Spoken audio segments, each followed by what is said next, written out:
101.7 Lights FM.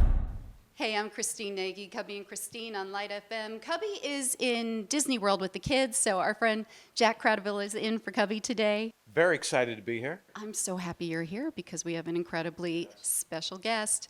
Adam Lambert joins us. And Hello. got an incredible new album, High Drama. Thank you. Yes, I love it. Congratulations. Thank you. So please bring us up to speed on everything Adam. This album for me was a surprise and a really pleasant one. I'm enjoying it so much. Thank you. I appreciate that. Yeah, it's the idea came up to put out an album of covers, and I thought, well, that would be a cool challenge. You know, I thought to myself, if I'm gonna do it, I don't want to just copy the original, obviously. I want to figure out a way to completely rework them, reinvent them, and that made the studio process really interesting and really fun. And coming up with the track list was definitely a challenge. I had a very long list that I had to narrow down, but my criteria was, let me find songs that I can relate to, that could be written about my own personal experiences. They have to be songs I know I can rework, and I wanted songs just with, a good melody, and I wanted to be able to surprise people and do the unexpected, which is sort of what I'm sort of known for. Yeah. I went right to Ordinary World, which is one of my favorite songs, and I was amazed at how you interpreted the words, because that song went through at a time when I was kind of feeling what it was about. And you made it not only your own, but I think you brought more meaning to the words of that song. And the orchestration, did you have a part of working that together when you redo songs in the way you want to do them? I mean, yeah, I was really involved in the sonic sort of overhaul of these songs. I worked with an amazing producer on that one named George Moore, who's like an incredible musician, and he went and had a string quartet, and he orchestrated that, and he did a beautiful job. I've definitely said I want strings. Well, they came in later on as the song was building. Yeah, and it makes it got grow. more emotional. Yeah, The strings always give you the heart, But I was looking at the lyrics of that song, and I thought, well, this is really appropriate for what we've all just been through the last couple of years with the pandemic. Everyone has experienced a certain type of loss, whether it be life, loved ones, or your freedom, or just sanity. Yeah. And I think now that we're sort of out of the woods on that, getting back into the real world, I thought it was like a really poignant way of looking at it. That it was, it made you feel, I think we all felt, going back into regular life a bit sort of alienated a little bit. Yes. It was odd. It was an odd transition to get back into like the we regular forgot thing. what the ordinary world was like. Right. So I kind of wanted the song to feel sort of eerie and haunting and make you listen to the words really carefully. So that's what we went for. The first track is really, really fun. Thank you. Yes. Thank you. So wait, here's the CD. So you kicked it off with "Holding Out for a Hero," and Jack, I was telling you when I looked at the video for it, it kind of reminded me of Robert Palmer when he had his female band behind him. Yep. Do you know what I mean? Yeah. Like it had that sort of vibe. It's just a great song. Thank you. I love what you did with it. Thanks. How did you decide to start the album with that song? It's you get everything done, and I just thought I want to start with a bang. I want it to be something familiar that people might recognize, and I wanted it to be a mission statement. It is both lyrically and sonically quite a mission statement. It's like, this is what I want, and this is how I'm gonna sing it. Mm-hmm. That one took a little while to figure out. I knew I wanted to cover the song. At first, we did sort of like more of a contemporary dance arrangement with it, and it was like, it doesn't feel right. And somebody suggested, well, why don't you kind of do like the glam rock, shuffle rhythm with it? And instantly I could hear it in my head, and that's where we went with it. Yeah. And with the video, I think the best videos are videos where you just reference things you like. Yeah. And I was talking to the director about it, and I thought to myself, well, the message of the video is I want it to be sort of like you can be your own hero. And we all have experienced, following a status quo or trying to blend in to please other people. And so at the beginning, it's all sort of held back. Everyone's in a, homogenized helmet. I'm in a suit, glasses. And slowly throughout the video, it just becomes more and more expressive and flamboyant. Yeah. So I kind of wanted it to, take that journey with everybody. And the Robert Palmer reference was just like, how do I create this sort of like everyone looks the same, no one's standing out thing? And that's what came up. Wow. Was there a certain age when you started listening to songs and reworking them in your head and saying, you know, I have an idea for this, even though I like the way it's being done? When did you realize that this was something that you wanted to do, that you were good at? I think American Idol was it was such a discovery. You know, getting put on that show when they say, okay, this is what you have to do. You're going to sing covers. I had seen the show the year before, and there was David Cook was on the show. Right. And he was really known for taking these songs and flipping them around, and that was like the big sort of aha moment. And I thought, that's how you do it. That's interesting. And so that was my strategy on the show, was kind of like take a page out of his book and figure out a way to like take songs, make them your own, make them unexpected. And I the whole time I was on the show, I would ask everybody what they were doing every week, and I would be like, okay, how can I be different? Well, I wanted to win. I was in it to win it. You won in life. Yeah, exactly. Seriously, Yeah. you won on that show. I mean, you were so amazing, and we were rooting for you and just so Aw. happy for you. And then it truly came full circle, didn't it? Yeah. Bohemian Rhapsody and Queen. It's crazy. If I incredible. hadn't have sung that for my audition, I don't know if I would be here talking to you right now. I mean, Yeah. it changed everything. It's been a dream working with them. I met them on the finale that year. They came on, and it just kind of clicked. It was like a resonant thing, and we, after I put out my first album and did my first solo tour, they came calling, and they said, hey, let's do some stuff. So I've had the pleasure of getting to do both for the past 10 years, both my solo stuff and Queen. So it's like kind of the best of both worlds. You know, I had to ask about that because, as you know, I'm in for Cubby, which are a certain size shoes. You go up on stage and you are singing the songs of Freddie Mercury. How did that happen, and how do you gear up for that?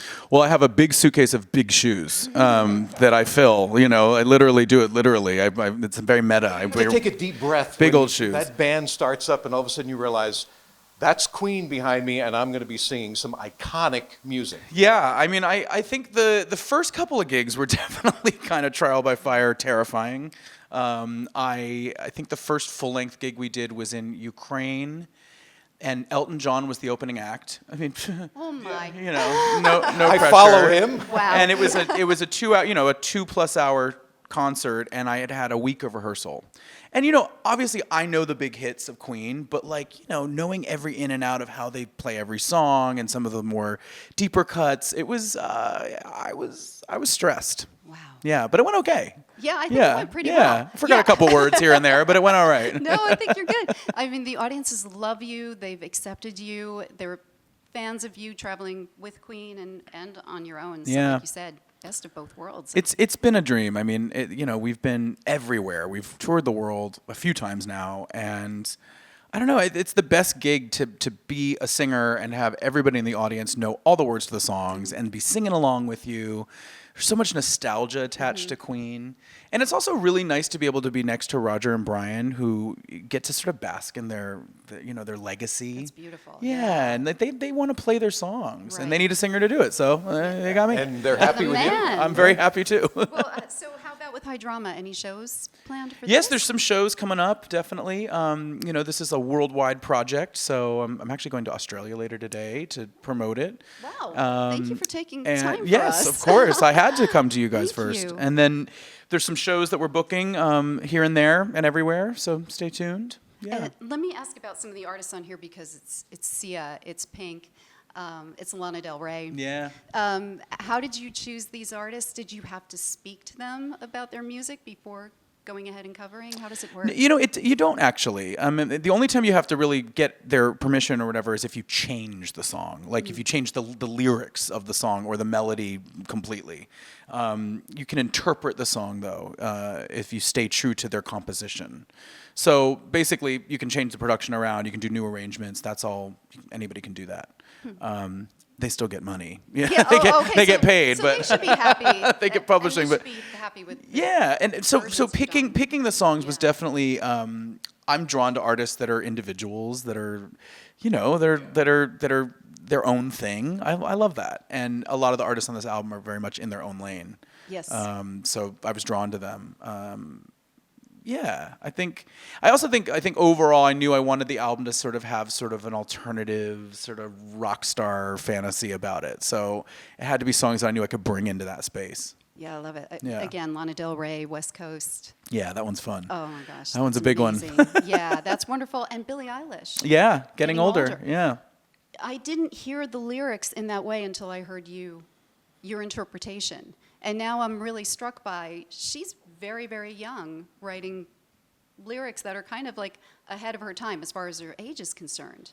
Well, It's- they're also like just very universal. The feeling of growing up, like obviously depending on your age, your circumstances change, but the feelings are all the same. So like the idea of like things I once enjoyed just keep me employed now. I mean, no matter how old you are, you at some point the things that were your hobbies become sort of your bread and butter. And I just think that's a really interesting sentiment. It is. That Yeah. line in particular just really struck me. Yeah. Yeah. And I do, and I think as you get older, the same thoughts keep reoccurring. That, Exactly. Okay, this is the next phase. This is the Yeah. next phase, and that's what you hear in that song. Yeah. Yes. I mean, I played it for my parents. And they were like, "Yep, same." Yeah. Same. Yeah. So we're all relating. Yeah, I then. think it's a We real are. universal message in that song. I like it a lot. And then also Noel Coward Yeah.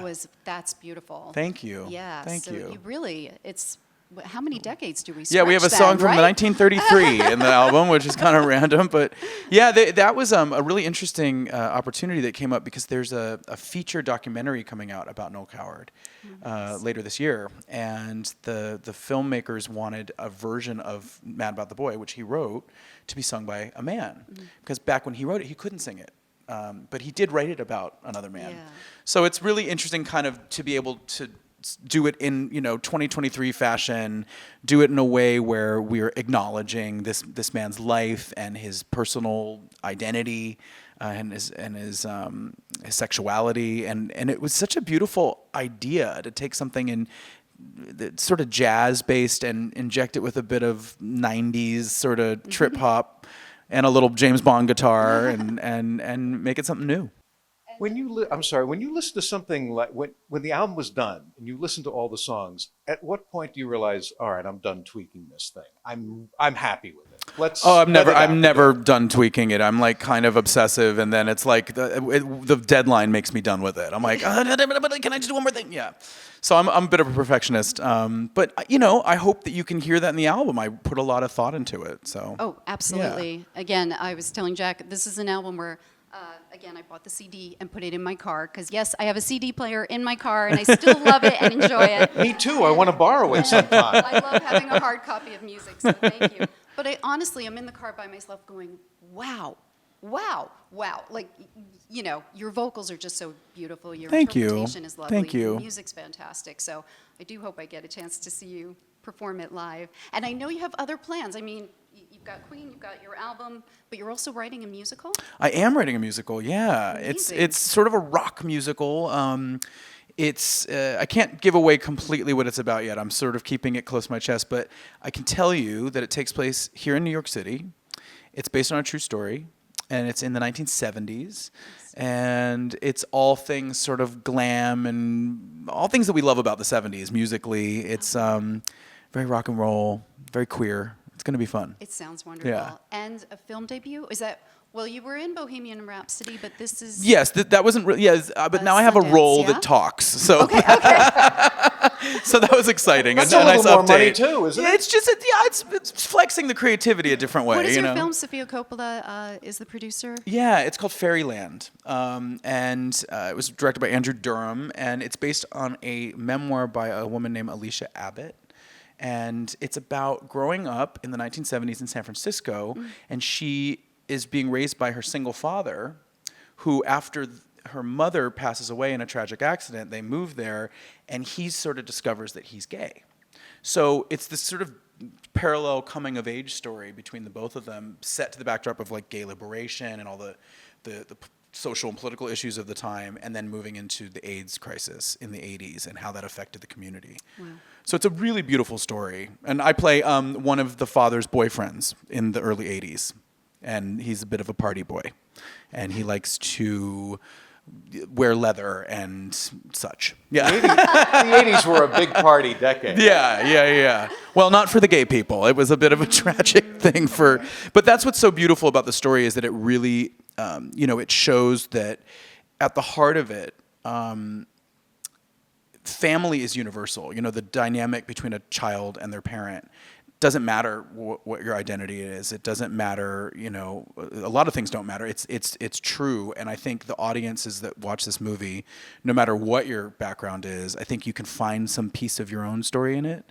And I just think the performances are amazing. It's the two leads are unbelievable. Does this mean more acting for you? I hope so. Yeah. Oh, yeah, that would be so much fun. You love it too, yeah. Yeah, I mean, I've been acting since I was a kid because I've been doing theater. So I did theater before I did American Idol, and it's like I think when I was in my 20s, I had like an agent for a minute, and I was trying to audition and stuff, and I was like not totally comfortable in my own skin, and also the only auditions I was getting is for like high school jock number 2. Like it was very like. There wasn't a lot out there that I felt like I could relate to or connect with, but now things are so different. There's so many more stories being told about different types of people. Representation's amazing. So great. Yeah. Everyone needs to be seen and heard and recognized, and I'm so glad there's the representation. Yeah, and it's changing the music industry as well. Yeah. I mean, things are really progressing, and it's nice that we're all represented now in pop culture. I think that's really important. So wonderful. Yeah. So, all right. So I know we should let you go. Do you have any time to do anything fun? Like you're here in New York City. Are you going to any shows, or are you just Not this trip. No, unfortunately, it's a very, very busy schedule. But I'll be back probably in a few weeks, and hopefully my schedule will be a little lighter, and I can go see a show. I want to go see Sweeney Todd. Yes. I really want to see Josh that. Groban. Yeah. Actually, and- we've got tickets. We could hook you up. Okay, good to know. can get you in. Oh, good to know. Let us know Okay. when you're back. So Okay, let us I will. know. Yeah. That's right. Yeah, you can't do anything today. You're going to Australia. Yeah, it's busy. It's All a busy. Right, you're busy, so we should let you go. But Adam, it's so great to see you. And again, Thank you. congratulations. I'm going to hold it up. The album is High Drama, and yes, you can get it on CD. I know it's available on vinyl soon.